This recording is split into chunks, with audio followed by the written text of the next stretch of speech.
गौतम सवाल पूछिए अगर आप सुन पा रहे हैं तो। मैं मिस्टर गौतम बोल रहा हूँ। अच्छा, मैंने महिंद्रा एंड महिंद्रा फाइनेंस कल खरीदा था और 236 के प्राइस में 100 शेयर्स। तो अभी उसमें क्या करना चाहिए, आप क्या एक्सपेक्ट करते हैं? मैं कलकत्ता से बोल रहा हूँ। हेलो, ठीक है, पूछ लेते हैं। M&M फाइनेंशियल 236 की बाइंग है आस्था, क्या सजेशन होगा इनके लिए?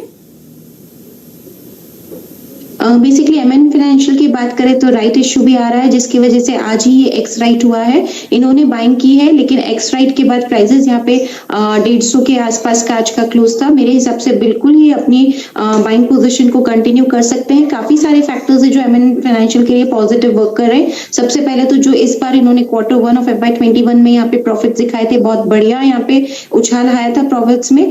दूसरी तरफ देखा जाए तो कैपिटल एडिक्वेसी रेशियो भी बिल्कुल वेल कैपिटलाइज्ड है बैंक को, वहां पे भी कोई तकलीफ नहीं है। और आगे जाते हुए जो राइट इश्यू आया है, सबसे बड़ी बात है कि वो काफी डिस्काउंट में है, क्योंकि 50 रुपए पे मिल रहा है, तो बहुत ही बढ़िया इन्वेस्टमेंट अपॉर्चुनिटी है। इनफैक्ट हमने यहाँ पे एक नोट भी निकाला है राइट इश्यू को लेके, जिसमें हमारे जितने भी यहाँ पे क्लाइंट्स हैं, इनफैक्ट मैं यहाँ पे जितने भी व्यूअर्स हैं सबको रेकमेंड करना चाहूंगी कि राइट्स में यहाँ पे जरूर लिखाएं, बहुत बढ़िया अपॉर्चुनिटी है। और सर को भी मेरी यहाँ पे सलाह रहेगी कि बिल्कुल अपनी पोजीशन को कंटिन्यू करें। आगे जाते हुए 185 से लेके 200 तक के लेवल्स हमें देखने को मिलेंगे। ये एक्स राइट के बाद की प्राइसेस है जो मैं इन्हें यहाँ पे बता रही हूँ, तो जो इनकी कॉस्ट है वो भी कम हो चुकी है, क्योंकि राइट आज एक्स हुआ है। सो 200-205 तक के टारगेट्स के लिए बिल्कुल होल्ड कर सकते हैं और राइट्स में जरूर अप्लाई करें। तो M&M फाइनेंशियल के राइट्स इशू में अप्लाई कीजिए और इस पोजीशन को भी होल्ड कीजिए। अब कार्ड्स पर ये व्यू लेना चाहते हैं। रिजल्ट से पहले एक तेजी बनी इसमें और रिजल्ट्स के बाद भी आज थोड़ी प्रॉफिट बुकिंग आस्था देखी गई, लेकिन ये क्लियरली अगले 1-2 दिनों के हिसाब से आउटलुक समझना चाहते हैं SBI कार्ड्स पर। बेसिकली SBI कार्ड्स की हम यहाँ पे बात करें तो जो रिजल्ट आए थे काफी बढ़िया आए थे। इनफैक्ट यहाँ पे मार्केट गेन शेयर भी गेन किया है कंपनी ने। ऑल टुगेदर जो इनकी मोराटोरियम बुक थी वो भी काफी यहाँ पे रिड्यूस हो गई है। So all together SBI card को, क्योंकि इन्होंने यहाँ पे 2 दिन का नजरिया रखा है, तो सबसे पहले सलाह देना चाहूंगी कि थोड़ा सा लंबा नजरिया रखें। SBI कार्ड फंडामेंटली काफी मजबूत लगता है, इसलिए मैं यहाँ पे सलाह देना चाहूंगी 1-2 महीने के नजरिए से बिल्कुल अपनी पोजिशंस को यहाँ पे होल्ड करिए, क्योंकि अभी अभी यहाँ पे एक इश्यू प्राइस के ऊपर इसने ट्रेड करना चालू किया है। तो मेरे हिसाब से आगे जाते हुए यहाँ पे 20 से 30% की तेजी हमें देखने को मिलेगी, लेकिन समय सीमा इनको बिल्कुल 6 से 8 महीने यहाँ पे रखनी पड़ेगी। आपका आस्था, इन्होंने शिपिंग कॉर्पोरेशन ऑफ इंडिया खरीदा हुआ है 60 रुपए 20 पैसे के भाव पर। इनके भाव के आसपास ये कर रहा है ट्रेड, क्या सजेस्ट करेंगे? मैं तो इन्हें बिल्कुल यहाँ पे सलाह दूंगी कि होल्ड करें तो ज्यादा बढ़िया रहेगा। और इनफैक्ट इनका यहाँ पे जो टाइम और समय सीमा भी 6 महीने की है, तो बिल्कुल बने रह सकते हैं। एक तरह से देखा जाए तो प्राइवेटाइजेशन की वजह से भी हमें इस कंपनी में आगे जाते हुए तेजी देखने को मिलेगी। इनफैक्ट गाइडलाइंस प्राइवेटाइजेशन को लेकर गाइडलाइंस जल्दी गवर्नमेंट की तरफ से आती हुई नजर आएगी, और मेरे हिसाब से बढ़िया कैंडिडेट है ये प्राइवेटाइजेशन के लिए, तो आगे जाते हुए इसमें तेजी रहेगी। बट स्टिल किसी ने ट्रेडिंग नजरिए से भी यहाँ पे लिया हुआ है तो 52 का स्टॉप लॉस लगा सकते हैं। 71 का टारगेट मैं यहाँ पे देना चाहूंगी, बट मेरे हिसाब से लंबे समय के लिए भी बिल्कुल निवेशित रहा जा सकता है। ठीक है, होल्ड कीजिए लॉन्ग टर्म के हिसाब से। 1000 शेयर्स है अगेन 55 के प्राइस पर। तो आइडिया में तो काफी नुकसान इनको हो रहा है, बिल्कुल पीक पर इन्होंने खरीदा है अपने इसके रीसेंट पीक पर, और अशोक लेलैंड भी 55 के बाइंग है। तो क्या सजेशन दोनों स्टॉक्स में? बेसिकली आइडिया की बात करें तो जिस तरह से यहाँ पे अब 10 अगस्त तक की सुनवाई यहाँ पे सुप्रीम कोर्ट की तरफ से एक तरह से निर्धारित की गई है, तो मेरे हिसाब से तब तक तो हमें इस काउंटर में एक रेंज बाउंड यहाँ पे एक ट्रेड देखने को मिल सकता है, लेकिन फिर भी बने रहे। 6 रुपए का स्टॉप लॉस लगाएं, 8 रुपए 30 पैसे के 8.5 रुपए के आसपास, तो ये ऑलरेडी आज बंद हुआ है। 6 रुपए के स्टॉप लॉस के साथ होल्ड करें। अगर यहाँ पे आगे जाते हुए अगर यहाँ पे डिसीजन में थोड़ा भी पॉजिटिविटी आती है, तो हो सकता है जो इनकी कॉस्ट प्राइस है 12 रुपए की, वो इन्हें देखने को मिल सकती है। तो मेरे हिसाब से 10 अगस्त तक तो बिल्कुल यहाँ पे बने रहना चाहिए, बट स्ट्रिक्ट स्टॉप लॉस रहेगा 6 रुपए का। ठीक है, तो होल्ड था दोनों शेयर्स पर आए दीजिए प्लीज। एक तो REC जहां पे 118 रुपए 50 पैसे की बाइंग है, 10-11 रुपए का नुकसान इनको हो रहा है। और दूसरा HDFC लाइफ में नई एंट्री लेना चाहते हैं, इन्हीं लेवल्स पर एंट्री ले लें या फिर थोड़ा सा ठहरें? कौन सा बेहतर लेवल होगा HDFC लाइफ में निवेश करने का? सबसे पहले एचडीएफसी लाइफ की बात करें तो आज भी थोड़ा सा हमने यहाँ पे गिरावट देखी थी। मेरे हिसाब से अभी थोड़ा सा रुक जाएं क्योंकि ये गिरावट जो आई है तो काफी बढ़िया यहाँ पे लेवल आता है 585 का, 580-85 के आसपास अगर ये मिलता है तो बहुत बढ़िया बाइंग होगी।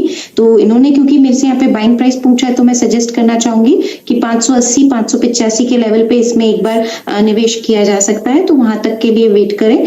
दूसरा सवाल आरईसी पे था। आरईसी की बात करें तो एक तरह से AAA रेटेड PSU कंपनी है ये, तो बढ़िया ये काउंटर लगता है। और अभी कुछ हफ्तों पहले इनफैक्ट कंपनी ने यहाँ पे फंड रेजिंग भी करी है लगभग मेरे हिसाब से 1000 करोड़ के आसपास। सो ऑल टुगेदर आरईसी में आगे जाते हुए जो यहाँ पे चार्ट्स पे पोजीशंस देखने को मिल रही है मेरे हिसाब से बिल्कुल यहाँ पे होल्ड किया जा सकता है, लेकिन स्टॉप लॉस रहेगा 95 का। और इसमें मैं जो इनको टारगेट देना चाहूंगी, पहला तो इनकी कॉस्ट प्राइस ही रहेगी 117-118 के आसपास की खरीद है, वो एक रेसिस्टेंस भी है, अगर उसको ब्रेक किया तो 125 तक भी जा सकता है। तो आरईसी में भी बने रहे 95 के स्टॉप लॉस के साथ 125 के लक्ष्य के लिए। ठीक है, तो राय आपको मिली है दोनों स्टॉक्स पर। दीपेन लखानी ने फेसबुक के जरिए 38 के भाव पर खरीदा हुआ है और एनसीसी 44 के भाव पर। दोनों शेयर्स ही लॉन्ग टर्म के लिए रख सकते हैं आस्था, तो क्या सजेशन होगा रिको ऑटो और एनसीसी दोनों पर? सबसे पहले इनका सवाल मैं रिको ऑटो पे यहाँ पे लेना चाहूंगी। तो रिको ऑटो पे दीपाली एक बार मुझे वापस से इनकी कॉस्ट प्राइस जानने को मिल सकती है, कितने में इन्होंने खरीदा है? 38 के लेवल पर इन्होंने रिको ऑटो लिया है, 44 के लेवल पर एनसीसी। जी बिल्कुल 38 के लेवल के आसपास रिको ऑटो में इन्होंने खरीदारी करी है। 28 के आसपास का आज का क्लोज था। देखा जाए तो चार्ट्स में तो अभी यहाँ पे वीकनेस और भी ज्यादा हमें देखने को मिल सकती है, ऐसा लग रहा है। दो यहाँ पे इनको मैं ऑप्शंस देना चाहूंगी, चाहे तो पार्शियली निकल जाए क्योंकि यहाँ पे वीकनेस गहरा सकती है, और जो पार्शियल पोजिशंस को ये होल्ड करेंगे उसमें भी एक स्टॉप लॉस रखना पड़ेगा। और जो स्टॉप लॉस मैं इनको यहाँ पे सजेस्ट करूंगी वो रहेगा तकरीबन 24 रुपए के आसपास। आज का क्लोज है 28, 4 रुपए नीचे का स्टॉप लॉस लगाएं और पोजीशंस को होल्ड करें। अगर रिस्क ले सकते हैं तो बिल्कुल होल्ड करें, और नहीं ले सकते तो पार्शियल जरूर यहाँ पे निकलें। मेरे हिसाब से यहाँ पे जो इन्हें वेट करना पड़ेगा वो थोड़ा लंबे समय के लिए, 1 या 2 महीने के लिए इन्हें वेट करना पड़ेगा, तभी इनकी कॉस्ट प्राइस इन्हें देखने को मिलेगी। ठीक है, अगले कॉलर BP 99 या फिर 300 ही मानिए, 300 पर बंद हुआ है तो थोड़ा सा नीचे इनके भाव से क्या करना चाहिए? बिल्कुल गुजरात गैस की बात करें तो फंडामेंटल्स भी कंपनी के मेरे को बढ़िया लगते हैं। जिस तरह से कंपनी एक्सपेंशन कर रही है, जो इनकी एग्जिस्टिंग ज्योग्राफीज है उसकी वजह से भी आगे जाते हुए फायदा मिलेगा। वॉल्यूम्स भी यहाँ पे मेरे हिसाब से बढ़ने के चांसेस हैं। सो ऑल टुगेदर ये बिल्कुल बने रह सकते हैं। एक चीज का ख्याल रखिए, 285 से लेके 330 के बीच में ही ये एक टाइट रेंज में अभी थोड़े समय तक कारोबार करता हुआ नजर आएगा, लेकिन कॉस्ट प्राइस इनकी 300 के आसपास की है, तो मेरे हिसाब से डरने की कोई जरूरत नहीं है। 280 का एक स्टॉप लॉस लगाएं, 330 का लक्ष्य रखें अगर ट्रेडिंग के हिसाब से लिया है, और बने रह सकते हैं। तो काफी ज्यादा है, 2 रुपए नीचे आपके भाव से ट्रेड कर रहा है। बताइए आस्था, IDFC फर्स्ट बैंक 29 रुपए की पाएंगे। बेसिकली IDFC फर्स्ट बैंक में इन्होंने क्वांटिटी ज्यादा ली है, तो बिल्कुल अपना ये जो समय सीमा है वो भी थोड़ा सा बढ़ाएं।